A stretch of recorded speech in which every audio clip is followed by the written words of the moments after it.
والمحشين على شروح ومشايخهم وتلامذتهم والأخذين عنهم وأكرم مؤلفاتهم وجميع العلماء والأولياء والصالحين ومؤلف الكتب النافعة من مشارق الأرض إلى مغربها وإلى أولياء أهل البلدة وعلمائها وصلاحائها وإلى أرواح والدينا ومشايخنا ومن أحسن علينا وجميع المسلمين والمسلمات والمؤمنين والمؤمنات إنه يتغشاهم بالرحمة والمغفرة والجنة ويدعو علينا وعلى المسلمين من بركاتهم وأسرارهم وأنوارهم وعلومهم ونفحاتهم في الدين والدنيا والآخرة وإلى حضرة النبي محمد صلى الله عليه وسلم.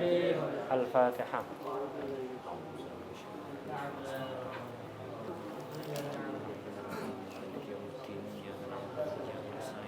اهدنا الصراط المستقيم صراط الذين أنعمت عليهم غير المغضوب عليهم ولا الضالين آمين. Bismillahirrahmanirrahim. Alhamdulillahirabbil alamin wassalatu wassalamu ala sayyidina wa maulana Muhammad wa ala alihi wa sahbihi ajmain, amma ba'd.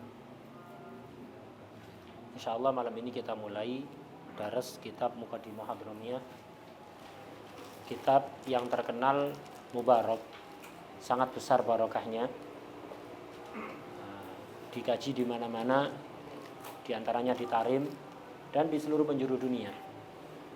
Ini pengarangnya adalah Syekh Abdullah bin Abdurrahman Bafadhan. Manakib beliau tidak usah panjang-panjang, cukup satu manakib. Beliau adalah salah satu guru dari Sayyidina Abu Bakar Al-Adni. Sudah cukup itu, sudah manakibnya ya. Jadi beliau ini salah satu gurunya Sayyidina Abu Bakar Al-Adni, Al-Idrus. Nah, ini Sahib Aden. Ini salah satu gurunya. Cukup sudah manakibnya itu ya. Nah, itu. Tidak usah sebutkan yang lain, sudah cukup. Nah, kitabnya ini sangat barokah. Beliau punya karangan ini Muqaddimah Hadramiyah, atau memiliki nama lain Mukhtasar Kabir. Kenapa disebut Mukhtasar Kabir? Karena beliau punya mukhtasar yang lain, Mukhtasar Shaghir atau Mukhtasar Latif. Yang dulu kita baca sudah hatam dan sekarang antum baca lagi sama Sayyidi Habib Abdullah bin Abdurrahman Al-Muqdar. Itu juga terkenal sangat barokah, kitab Mukhtasar Latif itu. Al-Imam Al-Kutub Habib Alwi bin Abdullah bin Syihab mengatakan, santri itu kalau kepingin jadi ulama haqiqah dalam urusan fikih, maka untuk pemula baca Risalah Jami'ah dan Mukhtasar Latif. Untuk kelas menengah baca Umdah. Untuk kelas tinggi baca Minhaj. Nah ini. Jadi ini 4 kitab yang dipuji oleh, bukan berarti menafikan keberkahan kitab yang lain, manfaatnya kitab yang lain. Enggak, ini menunjukkan keistimewaan kitab-kitab yang disebutkan ini. Bukan berarti yang lain tidak punya keistimewaan. Enggak. Jadi untuk pemula Mukhtasar Latif sama Risalah Jami'ah. Untuk menengah Umdah. Untuk tingkat tinggi itu Minhaj. Ini kitab yang sangat barokah. Jadi kalau kepingin santri menjadi santri yang hakiki, ulama yang hakikatan, harus mempelajari kitab-kitab tersebut. Alhamdulillah antum Mukhtasar Latif baca sama Habib, kemudian Risalah Jami'ah juga baca sama Habib, Minhaj juga baca seminggu sekali ya. Umdah untuk kelas menengah itu Umdah nanti. Nah mungkin nanti di satu waktu beliau mungkin akan baca kitab itu. Jadi ini Muqaddimah Hadramiyah, ini kitab yang sangat berkah. Nah, jadi bisa menjadi asas. Antum kalau faham isi Muqaddimah Hadramiyah ini, untuk memahami kitab fikih yang di atasnya itu akan mudah. Nah, kitab ini Muqaddimah Hadramiyah yang umum itu tercetak hanya sampai bab ibadah saja. Toharo, haji, toharo sampai haji. Toharo, sholat, zakat, puasa, haji. Kemudian di belakang ada pembahasan kurban dan akikoh, udhiyah dan akikoh. Tapi ada yang cetakan Darul Minhaj itu sampai pertengahan muamalat. Sampai pertengahan muamalat. Kitab ini kandungannya mirip sekali dengan kandungan kitab Minhaj, dengan bahasa yang lebih mudah untuk difahami. Jadi antum mempelajari Muqaddimah Hadramiyah ini seolah-olah antum telah mempelajari kitab minhaj bab ibadah. Seolah-olah antum telah belajar minhaj. Nanti ketika antum baca minhaj, antum bisa merasakan bahwa kebanyakan isi minhaj sudah ada di sini.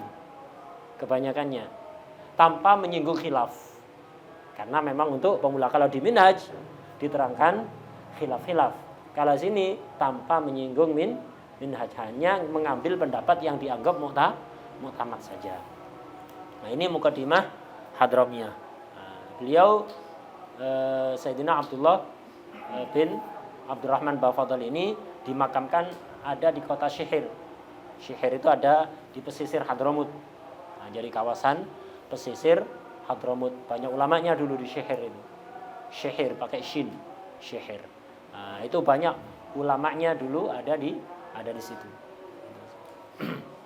Pesisir Hadramut. Tidak usah panjang-panjang, kita langsung masuk ke pembahasan kitab ini. Wahid minkum yaqra.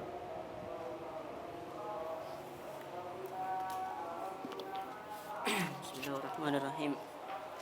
Alhamdulillah rabbil alamin wassalatu wassalamu ala nuril mubin Muhammadin wa ala alihi wa sahbihi ajma'in. Qala al-mu'allif rahimahullahu ta'ala fi kitabih Muqaddimah Hadramiyah. Bismillahirrahmanirrahim.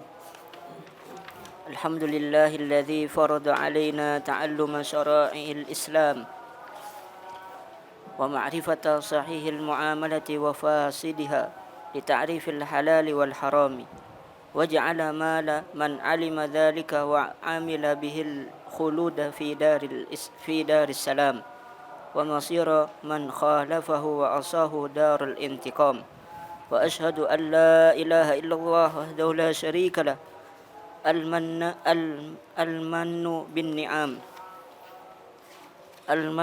بالنعام الجسام وأشهد أن سيدنا محمدا عبده ورسوله المبعوث رحمة للأنام صلى الله عليه وعلى آله وصحبه البررة الكرام.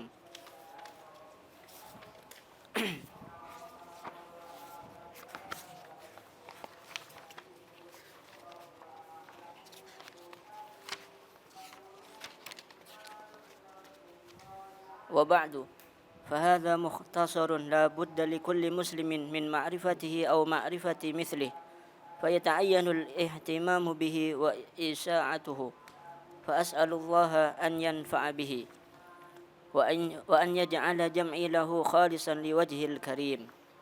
Bismillahirrahmanirrahim. Alhamdulillahirabbil alamin wassalatu wassalamu ala sayyidina Muhammad wa ala alihi wa sahbihi ajma'in amma ba'd. Bismillahirrahmanirrahim. Beliau memulai kitabnya dengan Bismillahirrahmanirrahim. Kemudian Alhamdulillah. Bismillah, Alhamdulillah. Pertama, kenapa beliau memulai dengan Bismillah dan Alhamdulillah? Mengikuti Al-Quran. Quran pertama kali dimulai dengan Bismillahirrahmanirrahim. Kemudian Alhamdulillahirabbil alamin. Bismillah dan Alhamdulillah. Mengikuti iktidaan bil kitabil aziz.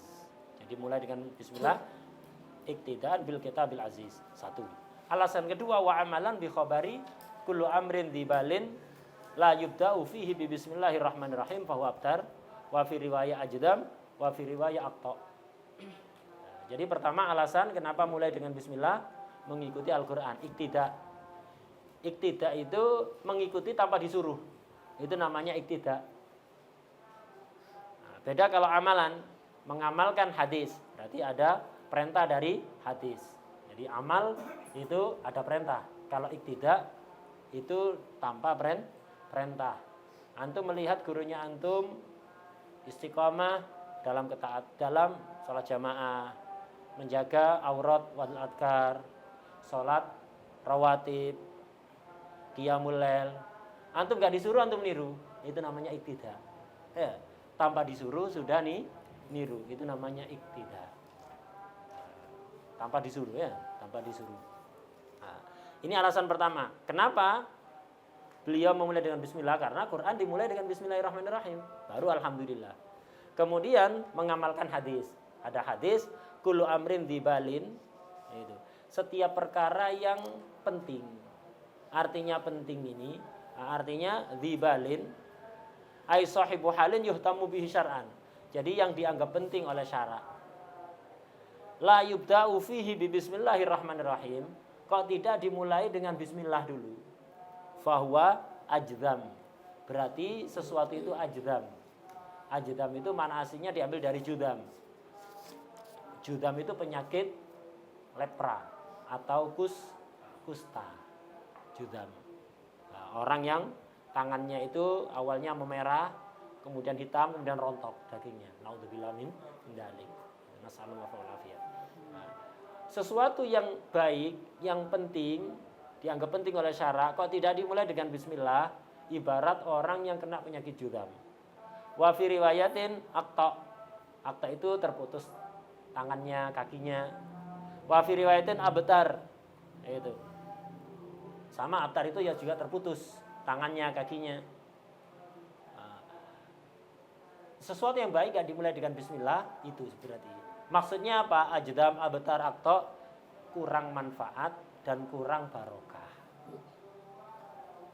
Segagah apapun orang, setampan apapun orang, tidak punya tangan, tidak punya kaki, kan kurang gimana gitu loh ya. Nah, itu.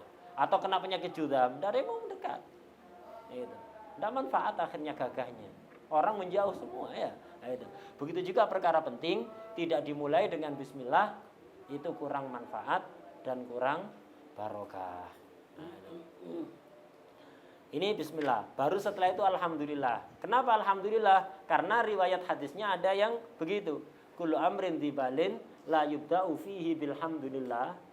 Bilhamdallah fa huwa aqta wa fi riwayatin ajdam wa fi riwayatin abtar. Setiap perkara yang dianggap penting tidak dimulai dengan hamdalah, maka yaitu tadi kurang manfaat dan kurang berkah. Nah, kurang manfaat dan kurang berkah. Nah, berarti ada dua riwayat hadis ya.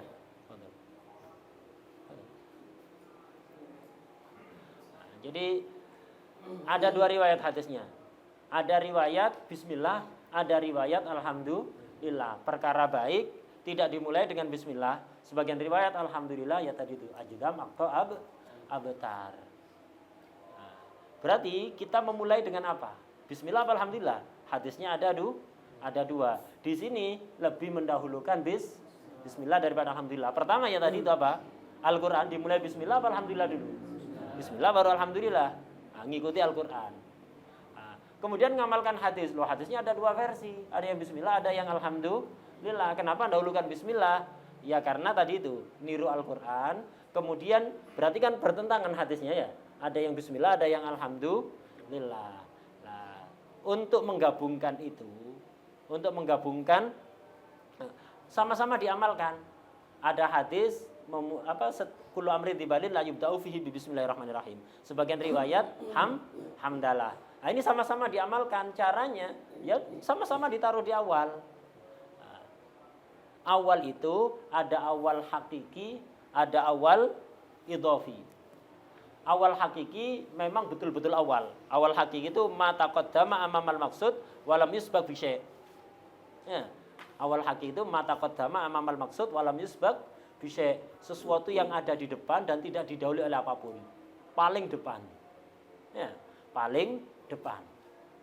Itu namanya awal hakiki. Ada awal idhofi, ibtida' hakiki. Ada ibtida' idhofi. Ibtida' idhofi itu ya ada di depan, tapi enggak paling depan.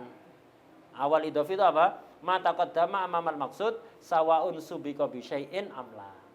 Ada di depan, baik paling depan atau bukan paling depan, soft kedua, soft ketiga kan tetap di depan kan?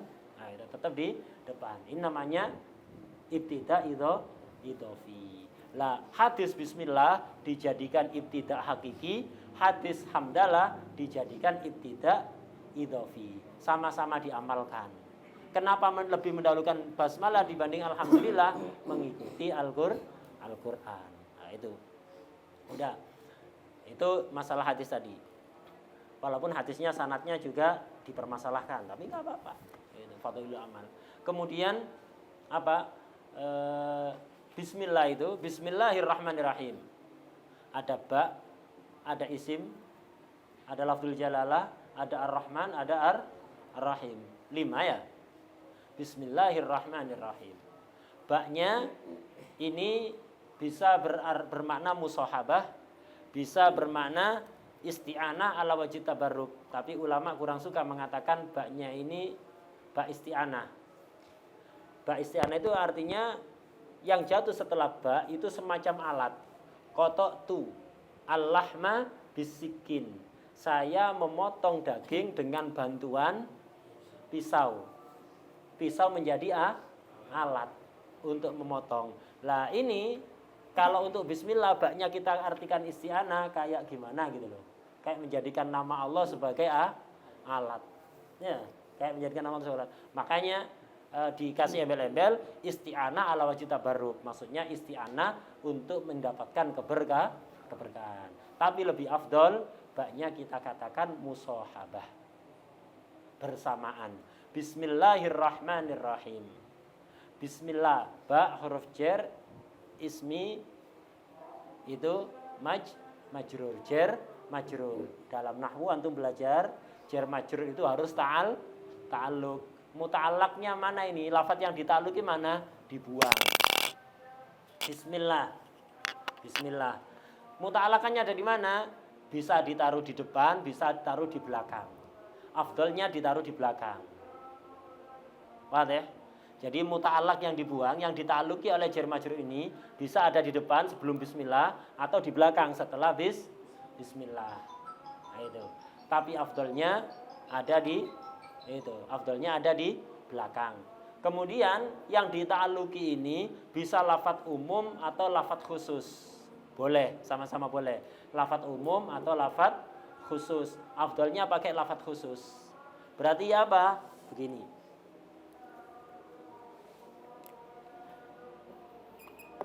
Bismillah. Nah ini. Muta'allaqnya kalau umum ya abtadi'u. Ini umum. Kalau khusus ya tergantung antum bismillah dalam rangka apa? Ngarang kitab, makan, minum. Nah, disesuaikan. Bismillah u'allifu. Saya ngarang kalau ngarang. Kalau mau makan ya akulu, saya makan. Ya, akulu, asyrabu. Gitu. Atau kalau mau wudu atawaddu ila akhirih. Nah, kalau abtadi'u antum mau apa saja dikira-kirakan abtadi'u. Saya memulai dengan nama Allah ya. Saya memulai dengan nama Allah. Memulai. Kalau ini enggak, saya mengarang dengan nama Allah. Dengan nama Allah saya mengarang atau saya makan, saya minum, saya wudu, disesuaikan. Ini namanya khusus. Afdol mana dikira-kirakan abtadi'u atau khusus? Abtadi'u berarti umum. Kalau ini khusus. Afdol mana dikira-kirakan umum atau khusus? Afdol khusus. Kenapa? Karena kalau abtadi'u umum itu seolah-olah kita menyebut nama Allah hanya di awalnya saja. Di pertengahannya tidak tercakup, di akhirnya juga tidak tercakup. Beda kalau saya ngarang. Yang dikatakan ngarang ini awalnya saja atau mencakup seluruhan dari awal akhir. Awal akhir kan? Awal akhir ngarang kan? Nah, seluruh karangan ini dari awal sampai akhir bersamaan dengan nama Allah. Makna musahabah bersamaan. Saya ngarang bersamaan dengan nama Allah. Paham ya? Nah, itu. Atau makan, minum. Kalau dikira-kirakan tadi berarti awal makannya saja bersamaan dengan nama Allah. Setelahnya di pertengahan akhir tidak bersama nama Allah. Kalau makan kan dari awal sampai akhir juga makan bersamaan dengan nama Allah. Nah, kemudian, itu tadi. Muta'allaqnya ini bisa ditaruh belakang, bisa ditaruh depan. Ahsan di belakang. Kenapa? Menunjukkan makna hasr, membatasi. Hanya dengan nama Allah muncul makna hanya. Hanya dengan nama Allah saya mengarang, tidak dengan nama yang lain. Hanya Allah satu-satunya ya, yang Maha Esa. Tapi kalau ditaruh depan, u'alifu bismillah, saya ngarang dengan nama Allah. Nah, itu. Bisa jadi dengan nama Allah juga nama yang lain. Nah, itu. Nah, itu kalau ditaruh di depan. Kalau taruh belakang menunjukkan makna apa? Hasr, menunjukkan makna hasr. Bismillah u'alifu. Sudah. Kemudian kok bukan billah, bismillah. Kok bukan dengan Allah, kok dengan nama Allah, untuk membedakan antara yamin dengan tayammun. Kalau yamin sumpah, billahi sumpah kan ya? Billahi, wallahi, tallahi, itu sumpah. Di mana-mana gitu kan sumpah kan ya? Iya kan? Kecuali Madura, sumpahnya enggak gitu. Haram ya. Haram je. Iya kan? Itu sumpahnya Madura, haram. Itu. Kalau sumpahnya artis swear, ya. Sumpahnya artis swear gitu ya. Itu sumpahnya artis. Kalau Madura haram ya. Nah, kalau billahi nanti syebeh serupa dengan sumpah. Padahal maksudnya ini bismillah ini sumpah apa tayamun, berharap barokah. Berharap barokah tayamun. Jadi bismillah tujuannya apa tayamun, berharap barokah kepada kitab yang dikarang, kepada makanan yang dimakan, kepada minuman yang diminum, berharap barokah. Nah, itu. Jadi biar ada bedanya antara yamin dengan tayamun. Udah, bismillah isim nama. Nah, itu nama. Bismillah dengan nama Allah. Gitu. Allah itu lafzul jalalah. Lafzul jalalah, nama bagi zat yang harus ada. Kalau nggak ada, tidak bakalan ada alam ini. Nah, yang wajib disembah. Gitu. Bismillah. Ar-Rahman Ar-Rahim. Ar-Rahman dan Ar-Rahim sama-sama dari akar kata rahmah. Sama-sama dari kata rahmah. Nah, itu. Ar-Rahman dan Ar-Rahim. Lebih didahulukan Ar-Rahman daripada Ar-Rahim. Nah, itu. Maknanya Ar-Rahman itu apa? Al-Mun'im bijalailin ni'am. Zat yang memberi nikmat-nikmat yang besar. Kalau Ar-Rahim, Al-Mun'im bidaqaiqin ni'am. Yang memberi nikmat berupa nikmat-nikmat yang kecil, nikmat yang besar dari Allah, nikmat yang kecil dari Allah. Ar-Rahman sang pemberi nikmat-nikmat yang besar. Ar-Rahim sang pemberi nikmat yang kecil. Nah, itu. Umumnya bahasa Indonesia kalau ngartikan Ar-Rahman Ar-Rahim apa? Yang Maha Pengasih lagi Maha Penyayang, kurang pas. Kenapa? Rahmah itu memang manasinya itu kasih sayang. Rahmah itu manasinya kasih sayang. Kasih sayang itu apa? Perasaan apa? Hah? Perasaan. Allah tidak bisa disifati dengan perasaan. Kenapa namanya perasaan itu berubah-ubah? Iya kan? Orang itu ada perasaan senang, susah. Apa senang terus? Apa senang terus? Atau susah terus? Tidak, namanya orang sesenang apapun pasti pernah susah. Sesusah apapun juga pasti punya senang.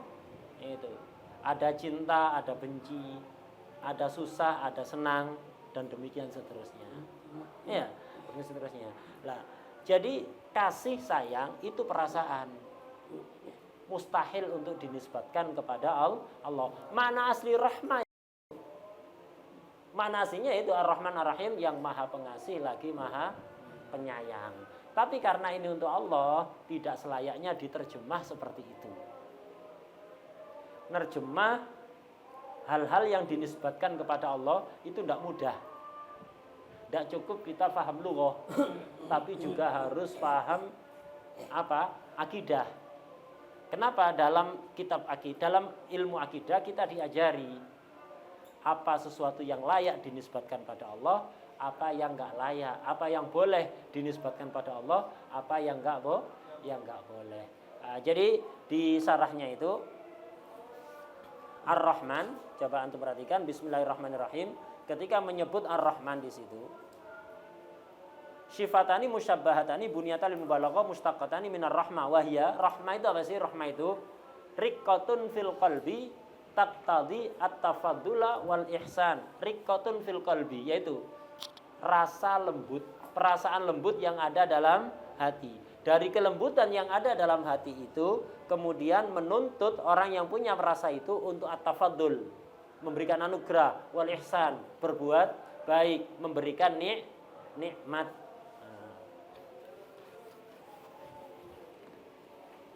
Ar-Rahmah riqqatun fil qalbi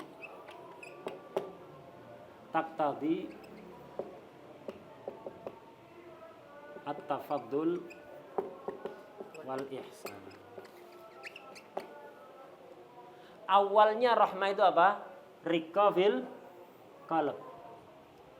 Aslinya rahmah iku riqqatun fil qalb. Dari riqatun fil qalbi ini memunculkan hasil. Taqtadi menuntut. Apa hasil dari riqah? At-tafaddul wal ihsan. Itu. At-tafaddul wal ihsan. Berarti ini mabda'nya, awalnya, ini ghayahnya. Atau disebut juga lazimnya. Lazim. Jadi sesuatu yang melazimi mabda'. Jadi begini. Ini rahmah. Riqqatun fil qalb. Kelembutan, perasaan artinya. Perasaan lembut yang ada dalam hati. Ini makna rahmah. Dari kelembutan dalam hati ini, rasa lembut yang ada dalam hati ini, orang yang punya perasaan ini akhirnya menuntut dia untuk tafadul. Suka memberikan anugerah, ihsan, suka berbuat baik, suka memberi nikmat kepada orang lain. Nah, ini maknanya riqqah. Riqqah ini kalau melihat mabda'nya dinisbatkan kepada Allah, mungkin apa mustahil? Allah punya perasaan, artinya perasaan berubah-ubah kayak gitu. Mustahil. Tapi kalau melihat ininya, Allah suka memberi, Allah suka memberikan anugerah, suka memberikan kebaikan pada hambanya. Mustahil apa tidak? Nah, maka yang kita ambil mana yang ini. Karena ulama akidah itu punya kaidah. Apa kaidahnya? Ini penting. Khususnya ketika antum mau nerjemah sifat-sifat yang dinisbatkan pada Allah. Itu hati-hati, tidak boleh sembarangan. Tidak boleh sembarangan. Nah, jadi ulama akidah itu punya kaidah begini.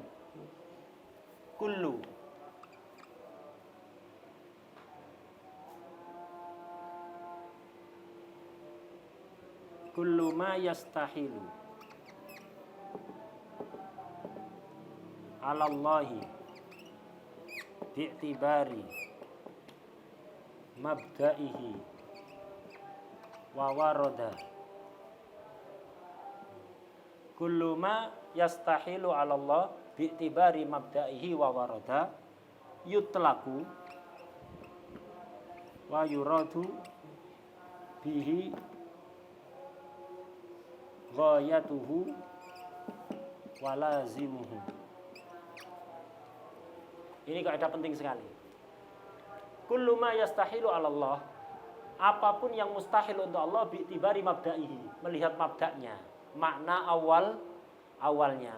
Tapi wawaroda, ada lafadz kalau melihat mana awalnya mustahil untuk dinisbatkan pada Allah.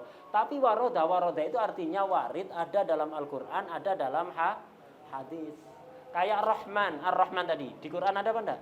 Ada. Di hadis ada mensifati Allah dengan Ar-Rahman.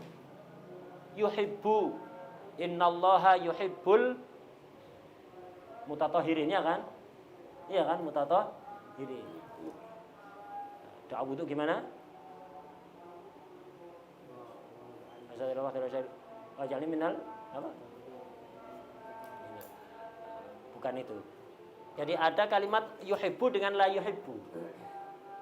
Yuhibbu dengan la yuhibbu. Yuhibbu ini mana aslinya perasaan cinta. Kalau ya la yuhibbu tidak cinta berarti benci. Perasaan kan? Perasaan itu berubah-ubah apa enggak? Berubah-ubah. Mustahil apa boleh dinisbatkan kepada Allah? Mustahil. Itu ada di Quran, ada hadis namanya waroda ya. Setiap apapun yang mustahil untuk Allah melihat makna awalnya. Tapi kok ada waroda dalam Quran ada, dalam hadis ada. Maka ya tidak boleh kita nafikan, di Quran ada. Enggak, Allah tidak punya sifat rahmah. Kenapa rahmah ini mustahil? Loh, nanti dulu di Quran ada kok mau dinafikannya. Jangan dinafikan. Ya apa sikap yang benar? Yutlaku, tetap kita pakai, kita ucapkan. Allah punya rahmah, Allah yuhibbul muhsinin, Allah la yuhibbul kafirin, Allah la yuhibbul dhalimin. Tetap kita ucapkan. Cuma wa yuradu bihi, kita kehendaki dengan lafaz tersebut, wa yuradu bihi ghayatuhu wa lazimuhu. Kita menghendaki makna ghayahnya, makna akhirnya, makna yang melazimi makna awal tadi itu. Orang kalau punya sifat kasih sayang, suka memberi apa enggak? Iya kan? Suka memberi. Orang kalau cinta, suka memberi apa enggak? Hatta bakhil jadi dermawan ya. Kalau cinta. Hatta bakhil. Kalau cinta jadi dermawan. Nah, orang yang benci suka menyakiti apa enggak? Suka menyakiti kan? Memberikan hukuman dan seterusnya. Nah, itu. Ini benci. Nah, maka semua sifat yang dinisbat pada Allah, lafaz yang dinisbatkan pada Allah dalam Quran dan hadis, kalau melihat makna awalnya itu tidak mungkin, maka kita ambil makna akhirnya. Makanya tadi itu Ar-Rahman diartikan apa? Al-Mun'im bijalailin ni'am. Kalau Ar-Rahim, Al-Mun'im bidaqaiqin ni'am. Jadi Ar-Rahman yang memberi nikmat yang besar-besar. Jadi arti memberi. Asalnya ya kasih sayang, aslinya mana awalnya kan ya. Tapi orang yang kasih sayangnya besar itu akan suka memberi tanpa berharap balasan. Nah itu Allah. Ar-Rahman yang memberi nikmat yang besar, Ar-Rahim yang memberi nikmat yang kecil. Jadi nikmat baik itu besar atau kecil semuanya dari Allah. Wadih. Nah, ini maknanya Bismillahirrahmanirrahim. Jadi jangan lagi ada yang mengartikan Bismillahirrahmanirrahim dengan menyebut nama Allah yang maha pengasih lagi maha penyayang. Aku berlindung. Sari tilawah ya. Acaranya para asatid, sari tilawahnya perempuan ya. Biasanya sari tilawah perempuan kan ya. Di acara-acara resmi gitu. Enggak punya laki-laki kayaknya ya. Enggak punya laki-laki. Kekurangan stok lagi laki-laki. Jangan ada yang mengartikan begitu. Maha pengasih atau maha penyayang. Kayak tadi yuhibbu. Allah yuhibbul mu'minin. Allah yuhibbul mutatahhirin. Diartikan cinta itu kurang pas. Kenapa? Cinta itu perasaan mustahil untuk Allah. Diartikan apa? Makanya kalau antum baca tafsir Jalalain, setiap kalimat yuhibbu ditafsiri yusibu, memberi pahala. Allah yuhibbul mutatahhirin artinya Allah memberi pahala yang besar kepada orang yang selalu mensucikan diri, kepada orang-orang yang beriman, kepada orang-orang yang berbuat baik. Innallaha la yuhibbul kafirin. Allah tidak suka kepada orang-orang kafir. Jangan dimana benci. Benci itu perasaan. Makanya kalau antum melihat tafsir Jalalain, setiap ada kalimat di Al-Qur'an ada la yuhibbu mesti ditafsiri yu'aqib, menyiksa. Ya, menyiksa. Kenapa? Kalau diambil makna awalnya mustahil, cinta dan benci itu perasaan. Nah, apa ini pelan-pelan. Nah, ini penting karena bismillah ini walaupun ini daurah fikih kok enggak bahas fikih sama sekali dari tadi ya. Nanti dulu. Itu kalau udah masuk babnya ini bismillah penting tiap hari antum baca bismillah enggak ngerti maknanya bismillah. Nanti suruh terjemah maha pengasih lagi maha penyayang. Enggak. Yang memberi nikmat yang besar dan kecil itu. Udah. Bismillahirrahmanirrahim. Membaca bismillah itu ada yang wajib. Hukumnya baca bismillah sekarang ya. Nah, ini fikih ini ya. Ini fikih. Baca bismillah itu ada kalanya wajib. Kapan? Ketika sholat wajib kan bismillah. Fatihah tidak pakai bismillah tidak sah mazhab kita. Itu harus bismillah. Ketika sholat, ketika dinadari itu wajib baca bismillah. Ada kalanya sunat, hukum asalnya. Baca bismillah itu sunnah. Ada baca bismillah itu haram. Kapan haram? Kalau mau melakukan perkara yang haram lidatihi. Bukan haram aridi, ada haram lidatihi. Jadi mau nyolong bismillahirrahmanirrahim. Mau nyongkel pintunya orang itu bismillah. Haram itu baca bismillahnya haram. Nah, itu.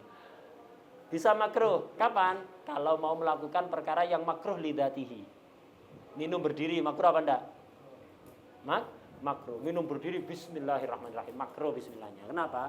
Minum berdiri itu makruh. Jadi banyak ini kayak menjadi tren kayak gaya gitu. Keluar dari Alfamart atau Indomaret ya. Itu keluar dari Alfamart, Indomaret bawa minuman kemasan itu. Itu. Ya.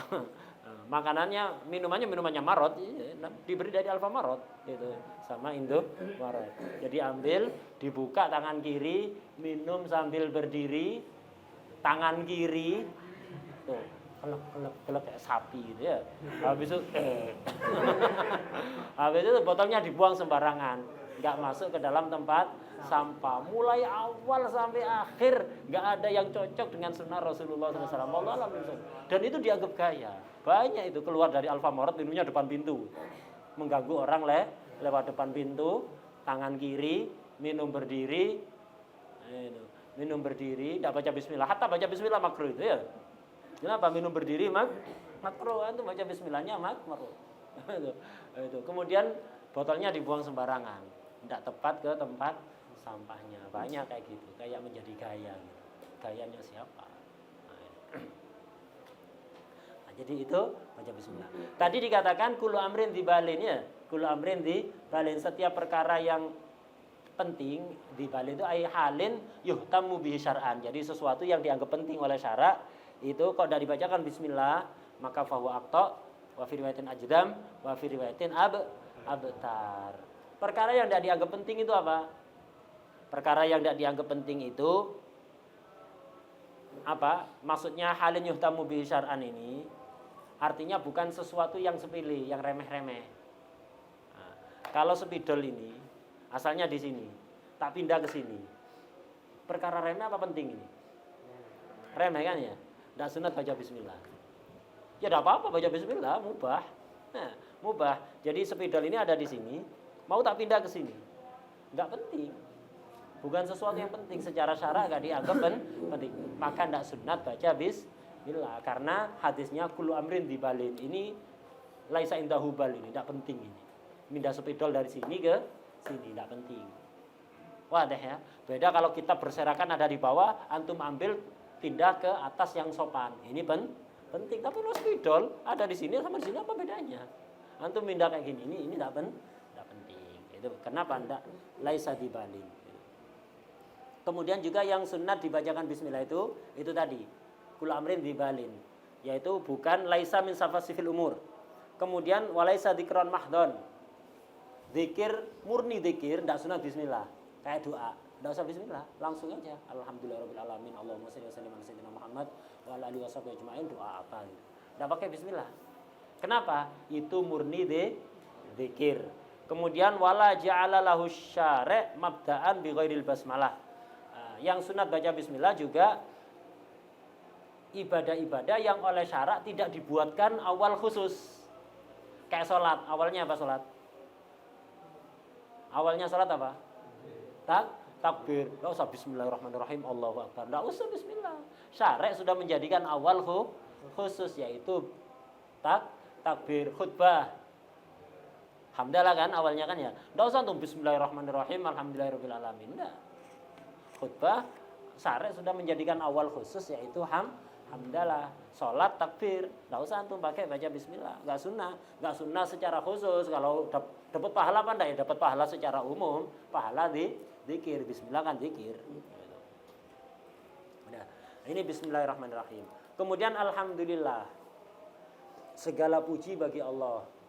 Segala puji bagi Allah. Pujian itu ada 4. Hamdu qadim li qadim.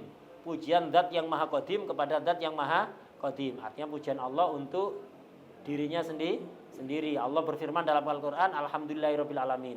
Yang bilang alhamdulillah siapa? Allah. Muji siapa? Ya Allah sendiri. Ini pujian untuk Allah. Hamdu qadim li qadim. Ada hamdu qadim li hadis. Pujian Allah yang maha qadim kepada makhluknya. Ini hakikatnya memuji diri, pujian untuk Allah juga. Contoh Allah subhanahu wa ta'ala memuji kekasihnya Rasulullah SAW. Wa innaka la'ala khuluqin adzim. Ini Allah muji siapa? Rasulullah SAW. Hakikatnya Allah muji dirinya sendiri. Yang menciptakan Nabi Muhammad dengan khuluqin adzim siapa? Allah subhanahu wa ta'ala. Nah, ini juga hakikatnya pujian untuk Allah. Ada hamdu hadis li qadim. Pujian makhluk kepada Allah yang maha qadim. Jelas pujian untuk Allah. Ada yang keempat, hamdu hadis li hadis. Pujian makhluk kepada makhluk. Ada makhluk memuji makhluk lainnya. Hakikatnya jangan besar kepala kalau dipuji makhluk. Hakikatnya itu muji pada Allah.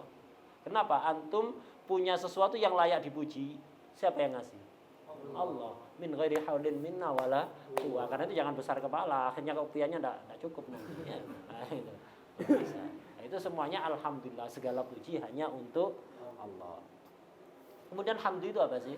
Ada hamdu lughatan, ada hamdu istilahan. Gitu. Nah, hamdunya ini rata-rata yang tak terangkat dari Busal Karimnya. Kalau antum ada Busal Karim misalnya. Gitu. Hamdu secara lughatan itu apa? Nah, disebutkan as-sana bil kalam ala jamilin ikhtiyari ala jihatit ta'zim. Sawaun kana fi muqabalatin ni'mah am la. Jadi yang dikatakan hamdu secara bahasa itu adalah pujian dengan ucapan. Hamdu lugatannya pujian dengan ucapan ala jamilin ikhtiyari, kepada sesuatu yang indah, yang indahnya itu bersifat ikhtiyari, pilihan. Ada upaya. Ada orang pinter. Pinter itu sulapan apa usaha? Ilmunya luas. Lahir langsung sulapan jadi alim, apa ada usaha? Ada ikhtiar. Ada ikhtiar kan ya? Ada usaha ikhtiar lah. Yang dikatakan hamdu itu adalah pujian dengan ucapan kepada sesuatu yang indah, yang keindahannya itu bersifat ikhtiari. Bukan wahbi, bukan anugerah. Beda kalau tampan. Orang terlahir tampan, apa dia yang mengupayakan jadi tampan? Anda ya dari sononya sudah. Ya, dari sononya sudah begitu. Itu, tinggi, pendek dan seterusnya. Ala jamilin ikhtiari, ala jihatit ta'zim. Pujian sebagai bentuk ta'zim, mengagungkan. Pujian ini baik pujian karena dia memberikan nikmat atau tidak memberikan nikmat kepada yang lain. Karena memberi atau tidak memberi itu sama-sama dikatakan hamdu. Ada sesuatu indah itu manfaatnya ke orang lain.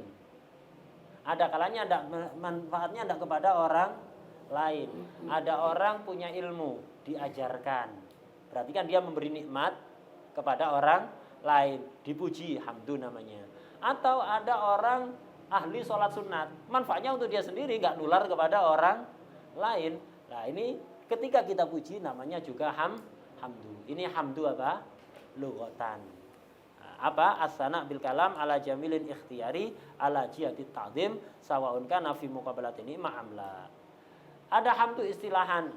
Hamdu istilahan itu apa? Fi'lun yumbi'u an ta'zimil mun'im min haitsu kaunuhu mun'iman 'alal hamid aw ghairihi. Nah, ada perbedaan makna hamdu secara bahasa dan secara istilah terminologi.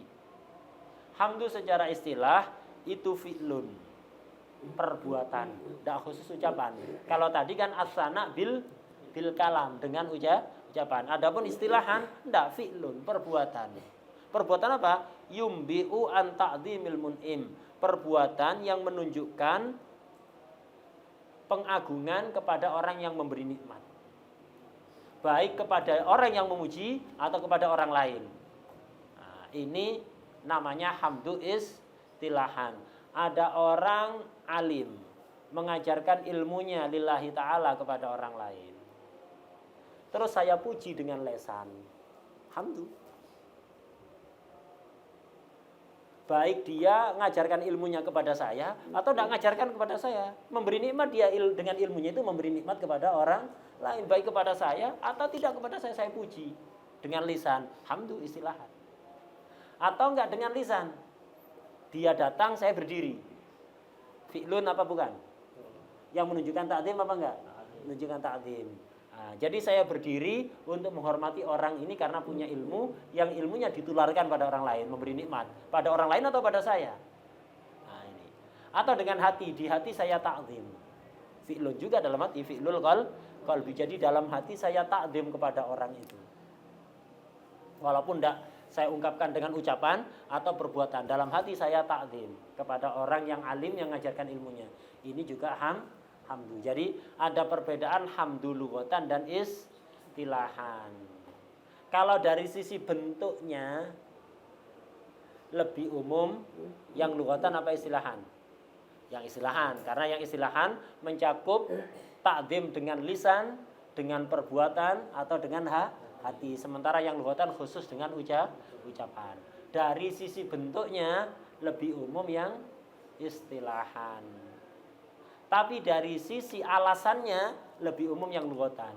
Kalau yang lughatan, baik kebaikannya itu nular kepada orang lain, menjadi nikmat untuk orang lain atau tidak. Tapi kalau yang apa? Kalau yang istilahan khusus kepada orang yang memberikan nikmat. Udah. Wadah. Nah, ini hamdu. Alhamdulillah, semua puji hanya untuk Allah. Alladzi farada alaina ta'alluma syara'i'al Islam. Segala puji bagi Allah yang telah mewajibkan kepada kita semua mempelajari syariat Islam. Jadi mempelajari syariat Islam itu wajib. Siapa yang mewajibkan? Allah. Itu. Wa ma'rifata sahihil muamalati wa fasidiha. Segala puji bagi Allah yang mewajibkan atas kita mempelajari syariat Islam dan mewajibkan atas kita mengetahui muamalah yang sahih dan yang fasid. Sahih berarti sesuai aturan syara, fasid tidak sesuai aturan syara. Wajib kita mengetahui muamalah yang fasid dan yang sahih. Kenapa? Li ta'rifil halal wal haram. Li ta'rif ay li ma'rifati. Agar kita mengetahui mana yang halal, mana yang haram. Mana yang halal, mana yang haram. Nah, kemudian untuk apa kita mengetahui syariat Islam, mengetahui muamalat yang sah dan yang fasid? Nah, wa ja'ala Allah ma'ala man alima dzalika wa amila bihi al-khuluda fi daris salam. Allah menjadikan nasib akhir ma'al, endingnya, ending ma'al itu ending. Allah menjadikan akhir akibat orang yang mengerti syariat Islam, mengerti muamalah yang sahih dan yang fasid. Enggak hanya ngerti, tapi wa amila bihi, ngerti dan diamalkan. Ngerti syariat Islam yang diamalkan, ngerti muamalah yang sahih yang dilakukan, ngerti muamalah fasid yang enggak dilakukan. Dia ngerti dan mengamalkan. Apa akibatnya dia, ma'alnya dia, endingnya dia? Al-khuluda fi darissalam. Nasib akhirnya nanti kekal ada di Darussalam. Artinya surga. Darussalam ini surga, tempatnya keselamatan. Wa masira yang ma'al tadi itu akibat. Wa masira man khalafahu wa asahu darul intiqam. Allah menjadikan nasib akhir akibat orang yang menentang Allah, maksiat kepada Allah, darul intiqam. Rumah pembalasan. Apa? Neraka. Orang yang melanggar dimasukkan neraka. Kalau mukmin maksiat masuk nerakanya sementara kalau nggak diampuni. Kalau diampuni ya tidak masuk. Tapi kalau kafir masuk nerakanya selama-lamanya. Nah, udah. Ini matanya. Jadi mempelajari syariat Islam itu wajib. Syar'un. Syariah itu apa sih syariah itu? Kita bicara syariah. Apa syariah? Syariah itu secara bahasa bermakna jelas. Ya. Kenapa? Karena Allah menjelaskan syariat ini kepada hambanya melalui perantara para rasul. Itu. Masyara'ahullah ay bayyana minal ahkam. Jadi hukum-hukum yang dijelaskan oleh Allah kepada hambanya itu namanya syariah. Jadi hukum-hukum yang dijelaskan kepada Allah kepada hambanya melalui perantara para rasul. Itu namanya syariah. Isinya kandungannya syariah, din, millah itu sama. Jadi syariah, ad-din, al-millah itu sama. Jadi ada istilah syariah, ada din, agama, ada millah juga agama. Ya sama maksudnya tadi itu. Hukum-hukum yang dijelaskan oleh Allah kepada hambanya melalui perantara para rasul. Itu namanya syariah, din wal millah. Dikatakan syariah yang mana syariah itu bermakna jelas. Kenapa dikatakan syariah? Karena dijelaskan oleh Allah. Millah dari kalimat imla, didiktekan. Kenapa? Karena agama ini didiktekan oleh Allah melalui perantara para rasul kepada hambanya. Didiktekan kan oleh Nabi, kan didiktekan kepada para sahabat. Itu. Millah, din. Din itu bermakna apa? Ketundukan. Kenapa? Karena apa? Bisa juga bermakna balasan. Karena nanti akan dibalas. Orang yang ngamalkan dibalas, yang meninggalkan juga dibalas. Kalau baik ya dibalas baik, kalau jelek dibalas jelek. Dan bisa juga din itu bermakna ketundukan, karena kita diharuskan tunduk kepada syariat itu. Wadah ya. Jadi syariat, din, millah itu sama isinya. Apa? Hukum-hukum yang dijelaskan oleh Allah kepada hambanya. Islam ya agama yang ma'ruf yang dibawa oleh Rasulullah SAW. Kemudian kita juga diwajibkan mengetahui muamalah yang sahih dan yang fasid. Jual beli, kalau ingin jual beli wajib kita mengetahui bagaimana jual beli yang sah, bagaimana yang batil. Kalau mau akad sewa menyewa, kita wajib tahu dulu bagaimana sewa menyewa yang sah, yang sesuai aturan, bagaimana sewa menyewa yang tidak sah. Nah, demikian. Orang yang wajib belajar muamalah fardu ain itu ya yang mau melakukan. Kalau orang ingin hidup sendiri di gunung, nggak mau jual beli sama orang, nggak wajib belajar ilmu jual beli. Tapi kalau sholat hatta sendiri di gunung ya wajib belajar ilmunya sholat. Kalau muamalah itu enggak. Nah, di sini muamalah itu, hukum muamalah termasuk syariah apa bukan? Termasuk syariah apa bukan? Termasuk. Kenapa disebutkan secara khusus?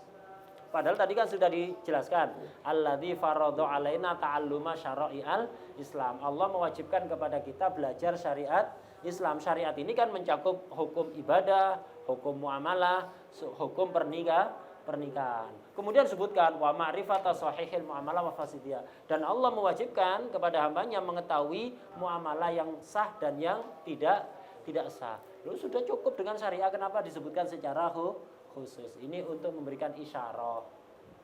Musannaf ingin memberikan isyarah bahwa masyarakat itu ceroboh urusan belajar muamalat.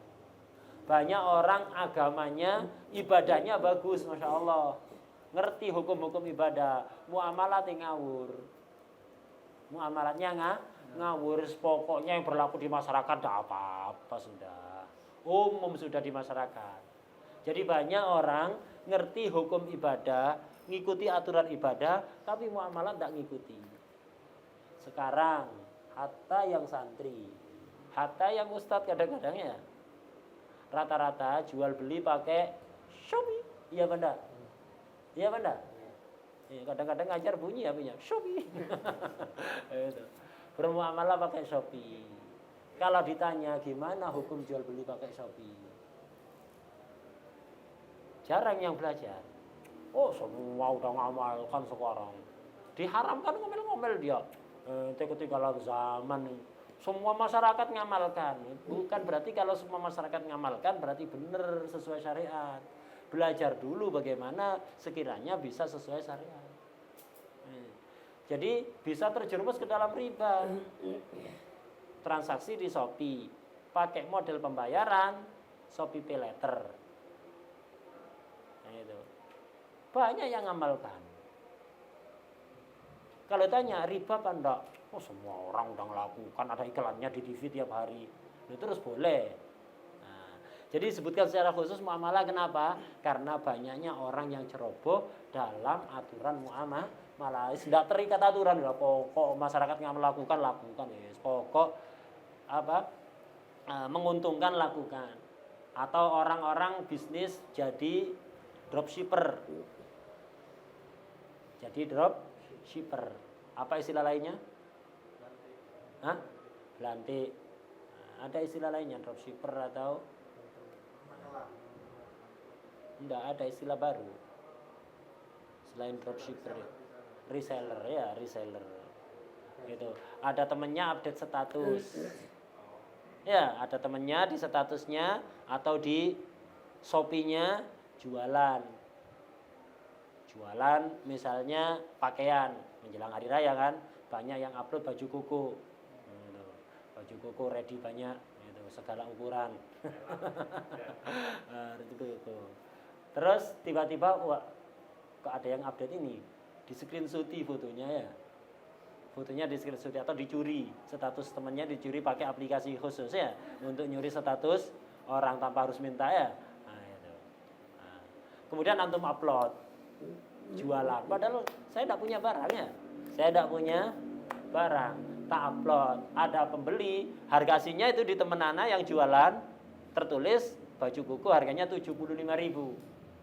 Saya nggak modal apa-apa, cuma nyuri foto-foto di ngambil foto-foto, ndak izin, ndak apa, wis ndak melakukan akad, saya menjadi wakil, ndak, tiba-tiba tak ambil gambarnya, tak upload ulang. Ada orang nanya, berapa harganya itu? 90.000. Padahal aslinya 75. Nah, ada tak upload, ada orang nanya berapa 90.000. Oh iya saya beli satu kodi. Ya khair. Ini kirim alamat, kemudian transfer. Setelah transfer untuk pembayaran baju koko 1 kodi tadi plus ongkirnya. Setelah dia transfer, baru saya ngomong ke teman anak yang pemilik pakaian nasi yang jualan tadi itu. Ini saya beli 1 kodi yang warna ini, ukuran ini, tolong kirim ke alamat ini, tak bayar. Anak cuma modal kayak gitu dapat keuntungan per pakaian dari 75 ke 90 ya kan. Nah, ke 75 dari 75 ke 90, untung 15 kan. 1 kali 1 kodi 20, lumayan. Ya, udah 300.000. Cuman modal ngambil foto upload. Kuota tak beli, ngampung di warung kopi. Ya, ngampung di warung kopi 2.500. Itu ngampung wifi gratis ya. Itu. Udah sih, dapat keuntungan. Banyak yang lakukan apa enggak? Coba tanya hukumnya kira-kira. Enggak tahu dia. Oh, enggak apa-apa, paling banyak yang melakukan ini. Nah, enggak apa-apa paling ya. Siapa enggak? Makanya oleh musannaf di sini sebutkan khusus wa ma'rifati sahihil muamalah wa fasidiyah. Kenapa? Padahal sudah masuk ke syariat, ya kan? Disebutkan secara khusus karena banyaknya orang ceroboh urusan muamalah. Nah, itu enggak pakai aturan sudah. Wis pokoknya ngikuti masyarakat mengamalkan itu ya lakukan begitu. Nah, kenapa Allah mewajibkan itu li ta'rifil halal wal haram. Li ta'rif maksudnya li ma'rifati, agar mengetahui mana yang halal, mana yang haram. Kemudian tadi itu orang yang taat, ngerti dan mengamalkan akan dimasukkan surga. Orang yang melanggar akan dimasukkan darul intiqam, yaitu neraka. Cuman kalau kafir selama-lamanya, kalau mukmin, mati mukmin maksiat, maka terserah Allah, bisa diampuni tanpa disiksa dulu. Bisa jadi ya dibersihkan dulu karat-karatnya itu di mana? Dibakar di neraka, bersih karatnya baru masuk surga. Naudzubillah. Wa asyhadu an la ilaha illallah wahdahu la syarikalah. Saya bersaksi ini syahadat. Jadi ini khutbatul kitab kan ya. Tadi bismillah, alhamdulillah, kemudian syahadat. Menyebutkan syahadat di dalam khutbah ini termasuk sesuatu yang penting. Di sarahnya itu ada hadis riwayat Imam Abu Dawud, kullu khutbatin laisa fiha tasyahud fahiya kal yatil jadma. Setiap khutbah yang enggak ada tasyahudnya, enggak ada asyhadu alla ilaha illallah wa asyhadu anna muhammadar rasulullah, enggak ada syahadatnya, itu seperti tangan yang kena penyakit judam tadi. Seperti tangan yang kena penyakit judam. Karena itu termasuk rukun penting dalam khutbah dimasukkan. Nah, itu tadi khutbah kitab. Kalau khutbah Jumat enggak usah bismillah ya. Khutbah kitab bismillah, hamdalah, kemudian syahadat ini wa asyhadu alla ilaha illallah wahdahu la syarikalah. Saya bersaksi bahwa tidak ada Tuhan yang benar, yang wajib disembah kecuali Allah yang Maha Esa satu-satunya. Tidak ada sekutu baginya. Sifatnya Allah al-manu bin ni'amil jisam, yang memberikan nikmat. Al-man itu dari isim fa'il, dari minnah, minnatun nikmat. Al-manu yang memberi nikmat atau anugerah, yang memberikan nikmat atau anugerah bin ni'amil jisam, dengan nikmat-nikmat yang jisam ay al-idham, yang agung, nikmat yang agung. Nah, jadi al-minnah itu bermakna apa? Nikmat. Bisa juga minnah itu bermakna mengungkit-ungkit. Antum berbuat baik diomongkan, ini namanya ngungkit. Misal ada sebagian orang tak bantu, baik secara materi atau tenaga. Nah, kemudian kok saya sebut-sebut lagi ke orang yang saya bantu tadi itu namanya minnah, mengungkit. Itu bisa menghilangkan pahala kebaikan yang saya lakukan. Ente nggak ingat, dulu ente terlilit hutang, saya yang bantu. Ente dulu kesulitan begini, saya yang bantu ente begini. Nah, ini namanya minnah. Nyebut-nyebut kebaikan yang pernah kita lakukan kepada orang yang kita bantu, yang kita beri kebaikan, itu namanya minnah. Kalau ceritakan pada orang lain, ini bukan minnah, lebih parah, namanya adza. Allah Subhanahu wa taala berfirman, la tubtilu shadaqatikum bil manni wal adza. Jangan batalkan sedekah kalian, artinya jangan rusak pahala sedekah kalian dengan bil manni wal adza. Manni itu nyebut-nyebut nikmat kepada orang yang dikasih. Kalau adza menceritakan pada orang lain atau di video, dibuat status, diupload ya, berbuat baik gitu. terima bantuan 250.000, ada tulisannya gede, ayo foto bareng di video. Di video habis itu di-upload. Nah ini adzan namanya. Bisa menghilangkan pahala sedekah. Jadi jangan itu. Tidak bagus kayak gitu itu. Di foto dia malu. Mungkin dia apa? Yang dikasih bisa jadi malu. Atau walaupun dia tidak malu, keluarganya malu. Iya kan? Apalagi ngemis. Itu orang ngemis di foto. Itu. Nah ini jangan. Jadi tidak usah dicerita-ceritakan baik kepada gitu. Atau antum ngasih sarung. Menjelang lebaran ada yang dikasih sarung. Pas sholat ini dipakai. Insyaallah bagus ya sarung yang tak kasih. Ini sama langsung hilang pahala itu ya. Bagus ya Pak. Pantas ke inti sarung yang anu ini. Pas sana milihkan misalnya. Itu. Atau apa? Walaupun tidak sorohatan. Jadi habis tak kasih sarung, kemudian hari raya dipakai, ajib sarungnya.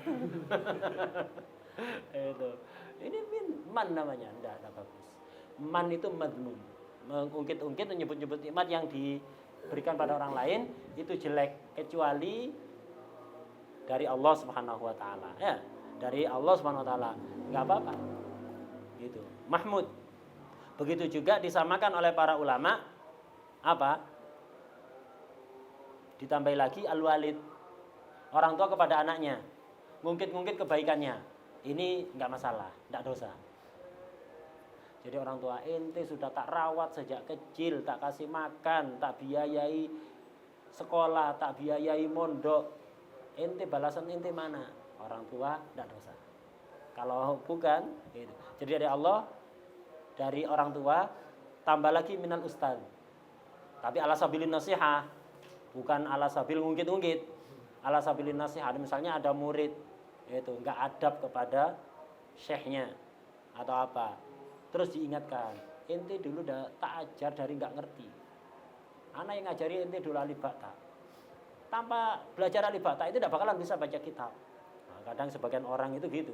Kalau udah pinter, yang ditakdim kadang guru yang terakhir aja. Guru yang dulu-dulu yang ngajari alif ba ta, ngajari Fatihah, ngajari ilmu-ilmu dasar gak dihormati. Tidak bakalan bisa jadi alim kalau tidak belajar alif ba ta. Kadang-kadang gak dihormati ya. Guru yang di kampung dulu habis mondok, guru di kampung gak dihormati. Keliru. Nah ini.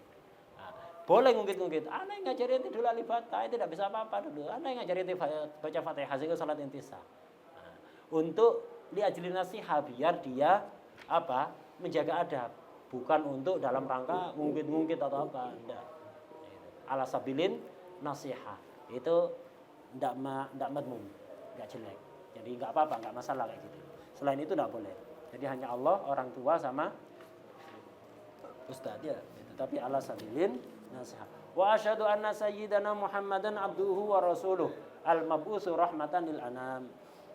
Ini syahadat yang kedua, saya bersaksi. Artinya bersaksi itu apa sih? Ataqidu biqalbi wa ubayyinu li ghairi. Itu namanya asyhadu. Saya meyakini dalam hati dan saya sampaikan, saya ikrarkan di hadapan semua orang bahwa Sayyidina Muhammad SAW adalah hamba dan utusan Allah. Lebih didahulukan abduhu dibanding rasuluhu. Kenapa? Panggilan paling disukai oleh Rasulullah SAW itu Abdullah. Allah memanggil Rasulullah dengan abdi itu panggilan yang paling disukai. Makanya di setiap keistimewaan agung pasti menggunakan kalimat abdun. Dalam Isra, subhanalladzi asra bi abdihi. Fa'auha ila abdihi ma auha. Nazzalal furqana ala abdihi. Semua yang istimewa-istimewa pasti menggunakan panggilan abdun. Dan utusannya, hamba Allah dan utusan Allah. Ada nabi, ada rasul. Sama-sama dapat wahyu. Siapa itu nabi, siapa itu rasul? Disebutkan di situ. Insanun hurrun dzakar mim bani Adam. Gitu. Akmalu man ursila ilaihim ilman wa fitnatan wa quwwataryin. Salimun min danaati ab wa khanaum wa in alaya. Wa mim munafirin tab'an uhiya ilaihi bi syar'in wa umira bi tablighi. Definisi rasul yang sangat lengkap ini panjangnya. Apa itu rasul? Insan. Jin tidak bisa. Enggak ada jin jadi rasul, tidak ada.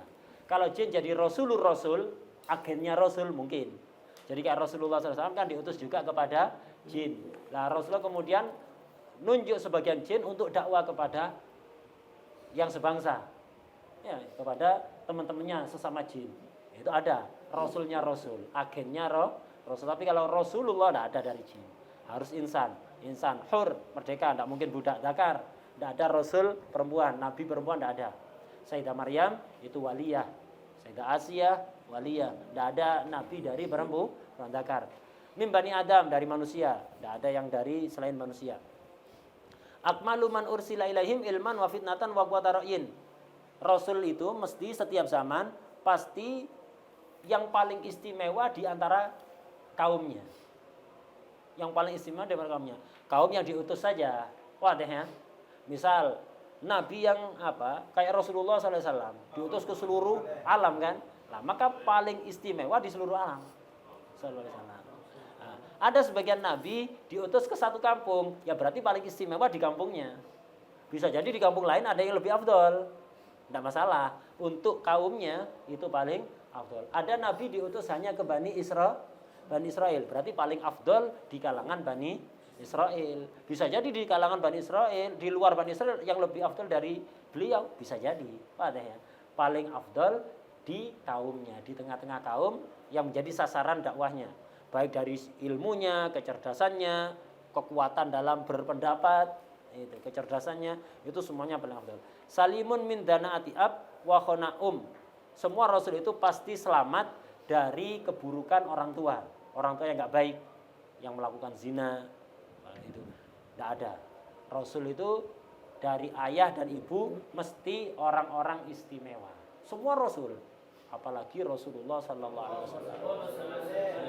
Enggak ada yang semua orang tua Rasulullah, kakek-kakeknya dari ayah dan ibu terus ke atas sampai Nabi Adam, semuanya pasti melalui hubungan pernikahan yang sah dalam syariat setiap zaman.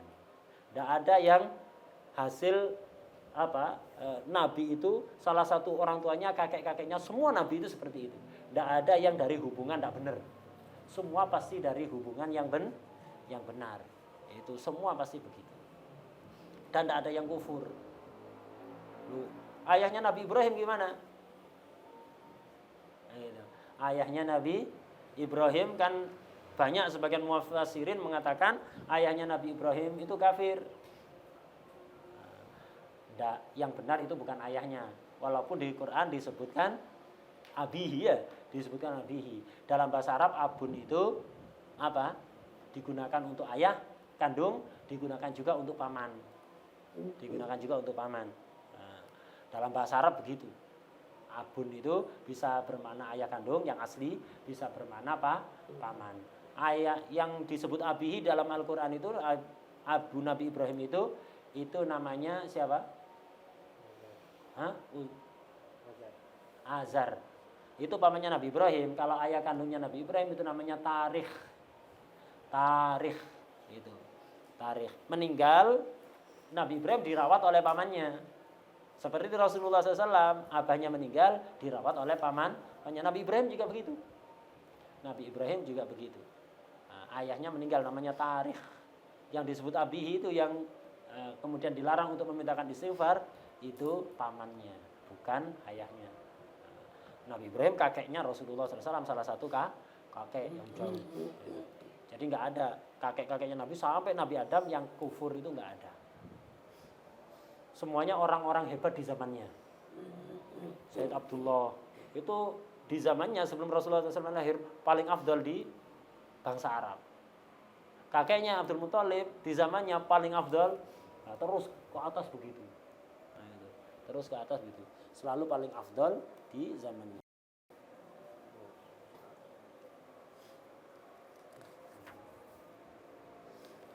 Al-mab'us itu jadi nabi itu tadi. Wa min munaffirin tab'an. Kemudian setiap nabi itu pasti bebas, itu salim dari munaffir, sesuatu yang membuat orang menjauhi. Secara watak itu orang menjauhi, kayak orang misalnya orang kena penyakit judam, dijauhi apa enggak? Dijauhi. Anbiya, tidak ada satupun nabi yang punya penyakit seperti itu. Sesuatu yang membuat dijauhi oleh orang. Lah cerita Nabi Ayub gimana? Dikatakan sampai habis semuanya, badannya dimakan ulat, tersisa hati sama lisannya saja untuk berzikir kepada Allah. Itu cerita Israiliyat. Artinya cerita karangan orang-orang Bani Israel. Orang-orang Bani Israel itu memang banyak dari mereka yang su'ul adab kepada anbiya. Jangankan ke nabi yang dari luar bangsa mereka, kepada anbiyanya sendiri yang dari kalangan Bani Israel su'ul adab. Bahkan pernah dalam satu hari mereka membunuh nabi dari kalangan Bani Israel 70 orang. 70 nabi dibunuh dalam sehari. Itu Bani Israel. Memang nggak sopan. Karena itu cerita-cerita, walaupun banyak kalau antum buka YouTube, cerita Nabi Ayub itu. Pasti disebutkan gitu kan, penyakitnya parah, sampai dijauhi oleh semua orang, dikucilkan, gini. Di sebagian kitab tafsir disebutkan itu, tapi nggak boleh dipercaya. Dulu kitab tafsir yang menyebutkan orang alim, hatta siapapun. Hatta siapa yang ngarang, nggak boleh dipercaya itu. Karena dalam kitab tafsir, beberapa itu seleksinya itu kurang. Seleksi informasi itu dalam kitab-kitab tafsir itu kurang ketat. Makanya banyak dalam kitab tafsir itu masuk cerita-cerita Israeli ya tidak boleh kita percaya. Kalau tidak bertentangan dengan akidah tidak ada masalah. La tusaddiq wa la tukadzib. Tidak usah kita ingkari, tidak usah kita percaya. Ini biar anggap info biasa gitu aja. Tapi kalau bertentangan dengan akidah wajib kita nafikan. Jadi nggak ada cerita-cerita kayak gitu, itu nggak benar, nggak benar. Lu ada di kitab tafsir, hatta ada di kitab tafsir, nggak benar, tidak seperti itu. Jadi pasti salimun min munafirin tab'an, sesuatu yang membuat dijauhi orang. Uhiya ilaihi bisyar'in, jadi menerima wahyu syara itu Rasul. Wa umira bitablighi, diperintahkan untuk disampaikan. Beda kalau Nabi. Kalau Nabi itu sama dengan Rasul dari visinya di depan itu, yaitu tadi insan khurdakar ila akhirih. Hanya saja bedanya Nabi dengan Rasul, kalau Rasul diperintahkan untuk menyampaikan wahyu yang diterima, kalau Nabi tidak diperintahkan untuk menyampaikan. Al-mab'us rahmatan lil anam. Nabi Muhammad SAW ini diutus sebagai rahmat untuk seluruh makhluk. Lil anam, li jamil khalq. Rahmat untuk seluruh makhluk, manusia, jin, malaikat semuanya. Jadi rahmat lil anam. Sallallahu wasallam alaihi wa alihi wa sahbihil bararatil kiram. Salawat dan salam semoga senantiasa tercurahkan kepada beliau, keluarga dan sahabat beliau al-bararah, orang-orang yang baik, al-kiram yang mulia.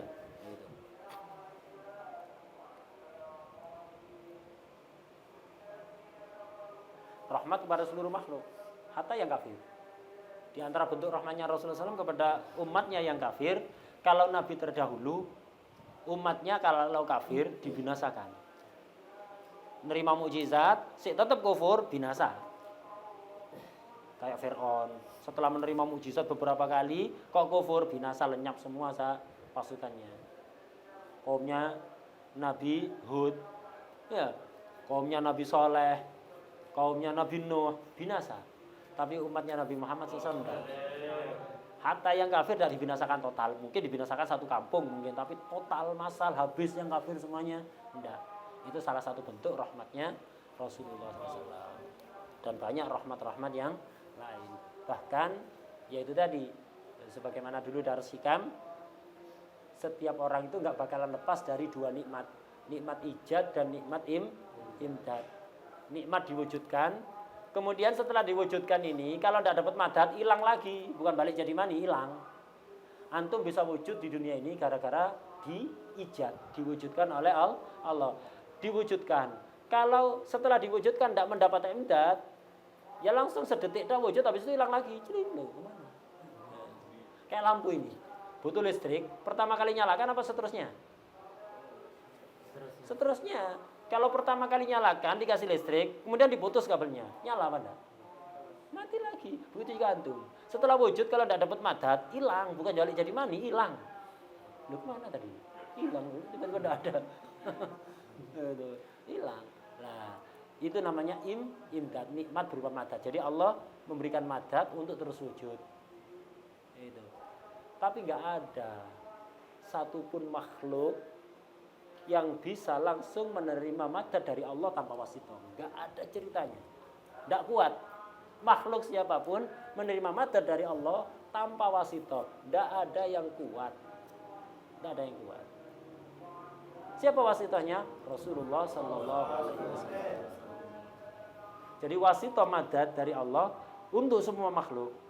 Al-awwalin wal akhirin, al-ins wal jin wal malaika wal ars wal kudus, semuanya madadnya dari Allah, wasithahnya Rasulullah SAW. Innama ana qasim wallahu yu'ti. Saya bagi-bagikan madadnya Allah, yang memberi Allah, saya bagi-bagikan. Kenapa harus perantara Nabi? Kalau tidak bisa. Makanya beliau ini rahmat lil alamin. Rahmat untuk sekarang. Untuk apa? Wasithahnya madad ini. Kalau diputus madadnya oleh Nabi, hilang sudah. Hatta imannya orang yang sudah mukmin hilang kalau diputus. Jadi iman, pertama dikasih hidayah iman. Kemudian setelah dapat hidayah, perlu madad seterusnya. Wasithahnya siapa? Rasulullah SAW. Diputus, hilang. Itu maksudnya rahmatan lil alamin, seluruh alam. Perlu nikmat ijad dan imdad. Wasithahnya Rasulullah SAW. Jadi satu-satunya makhluk yang nggak perlu wasithah hanya Rasulullah SAW. Bisa langsung menerima madad dari Allah. Selainnya nggak bisa menerima madad dari Allah langsung, nggak kuat. Harus melalui Nabi baru ke orang itu. Nah, makanya dalam sebagian selawat disebutkan wa ma min syai'in illa wa bihi manut idlaulal wasithah la dhahabal kamakila al mausud. Gitu. Semua sesuatu itu pasti punya hubungan dengan Rasulullah SAW. Yang ngasih Allah, yang nyiptakan Allah, wasithahnya Rasulullah SAW. Makanya dikatakan nahnu bin nabi wan nabi billah. Kita melalui perantara Nabi, Nabi langsung dari Allah. Ya. Nahnu bin nabi wan nabi billah. Mau tidak mau. Makanya apapun yang antum inginkan dari Allah, nah itu jangan pernah lupa wasithahnya Rasulullah SAW. Kalau kepingin banyak madad dari Allah, satu-satunya yang dekat dengan wasithahnya. Nah, itu. Dengan Rasulullah SAW, perbanyak salawat, kenali Rasulullah SAW, ittiba. Dengan begitu akan deras sekali madad dari Allah, langsung otomatis. Sallallahu alaihi wa alihi wa sahbihi barik. Sampai amma ba'd ya. Wallahu a'lam. Al-Fatihah.